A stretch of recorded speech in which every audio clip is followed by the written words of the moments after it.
एक था धोबी मस्त राम। मस्त राम केवल नाम का ही मस्त राम नहीं था, बल्कि तबीयत का भी मस्त था।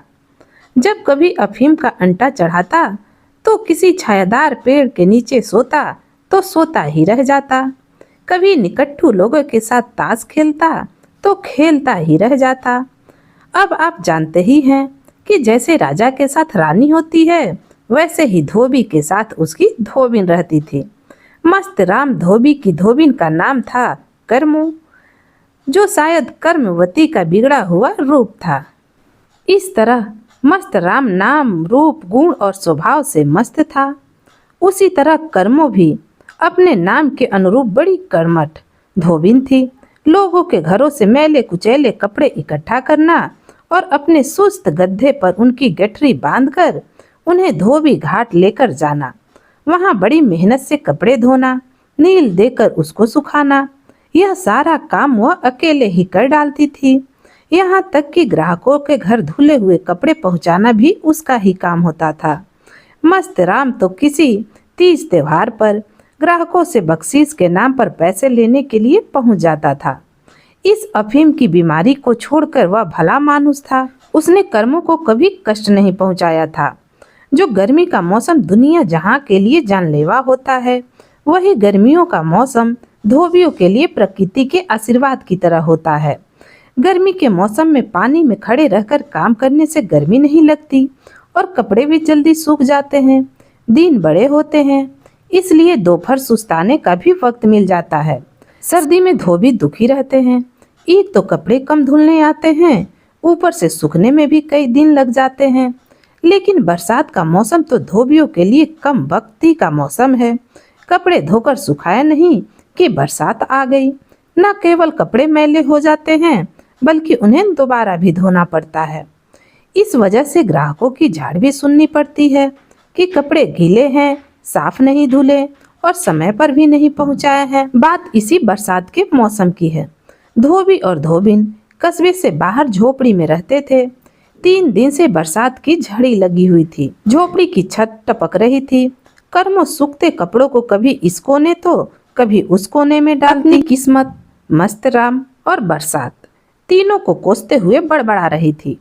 उधर झोपड़ी गांव से बाहर थी, तो बरसात की वजह से जंगल के सारे जानवर अपने बिलों में दुबके पड़े थे। एक शेर जो 3 दिनों से भूखा था, वह शिकार की तलाश में कस्बे की तरफ निकल आया था। शायद किसी बाड़े से कोई पशु चुराकर पेट भरे।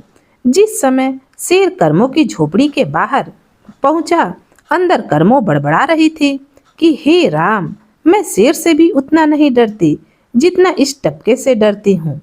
यह सुनकर बाहर खड़े शेर के कान खड़े हो गए, क्योंकि अब तक वह स्वयं को जंगल का सबसे भयानक जीव मानता था। अब शेर सोच रहा था कि यह टपका क्या है भला। रात उतर आई थी, अंधेरा भी हो चला था। अपने मस्त राम को अफीम का हल्का नशा होने से घर की याद भी आ गई थी, इसलिए वह घर की ओर लौट रहा था और कर्मों अंदर से बड़बड़ा रही थी कि मैं शेर से नहीं डरती हूँ जितना इस टपके से डरती हूँ। बाहर सेज असमंजस में खड़ा घबराया था कि यह टपका क्या बला है। उधर अफीम की आधी अधूरी पिनक में मस्त राम ने शेर को झोपड़ी से बाहर खड़ा देखा तो मन ही मन कहा कि कर्मो भी बड़ी बेवकूफ है, जो बरसात में गधे को बाहर ही छोड़ दिया। उसने आगे बढ़कर शेर का कान पकड़ा और कहा, चल बेटे अंदर। शेर घबराया हुआ तो पहले ही था। उसने सोचा, यही टपका होगा, वह मुझसे बहुत बहादुर है, वरना तो डरकर दूर भाग जाता। उधर मस्त राम ने शेर को पेड़ के नीचे खूंटे से बांध दिया और जाकर अपनी टपकती कोठरी में सो गया। सवेरे होने पर मस्त राम सोया हुआ था, लेकिन लोगों ने जब शेर को मस्त राम की झोपड़ी के बाहर देखा तो भीड़ इकट्ठी हो गई। लोग बड़े अचंभित थे कि यह कौन बहादुर है जिसने इन नरभक्षी को इस तरह बांध दिया है। कस्बे के लोग नरभक्षी से काफी घबराए हुए थे, क्योंकि वह कई बच्चे और जानवर को उठा ले गया था। कस्बे के राजा ने भी इस नरभक्षी को मारने के लिए इनाम की घोषणा कर रखी थी। शोर सुनकर मस्त राम बाहर आया और भीड़ को धमकाने लगा, भागो भागो, क्या शेर शेर मचा कर रखे हो। लोग मस्त राम की जय जयकार करते हुए उसे कंधों पर उठाकर राजा के पास ले गए। राजा ने न केवल मस्त राम को इनाम दिया, बल्कि शेर को चिड़ियाघर में पहुंचाकर मस्त राम को अपना सिपाही भी नियुक्त कर लिया। मस्त राम अब और भी मस्त रहने लगा था। जैसा कि उस जमाने का रिवाज था, पड़ोसी राजा ने मस्त राम के राजा पर चढ़ाई कर दी। मस्त राम, जो कि अब सेनापति था, उसको कहा गया कि वह जाकर शत्रु सेना का मुकाबला करे। मस्ती मारते हुए मस्त राम के अब पसीने छूटने लगे। उसने कर्मों से कहा कि चलो रातों रात भाग चलते हैं, लेकिन कर्मों ने उसे फटकार लगाई कि इस तरह नाम डुबोने से तो मरना अच्छा है। तुम सो जाओ, मैं कोई जुगत लगाऊंगी।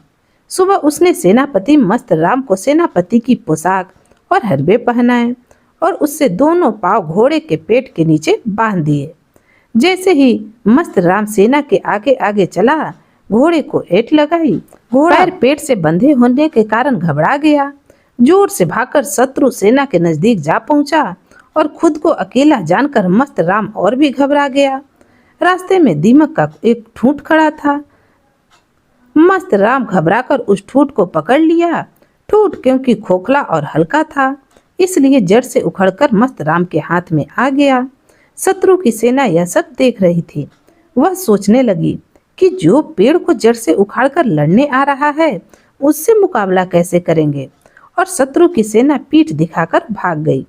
उधर ठूठ मस्त राम के हाथ से छूटा और घोड़ा थक गया। अपने सैनिक उसे घेर कर जय जयकार करते हुए राजा के पास लेकर आए।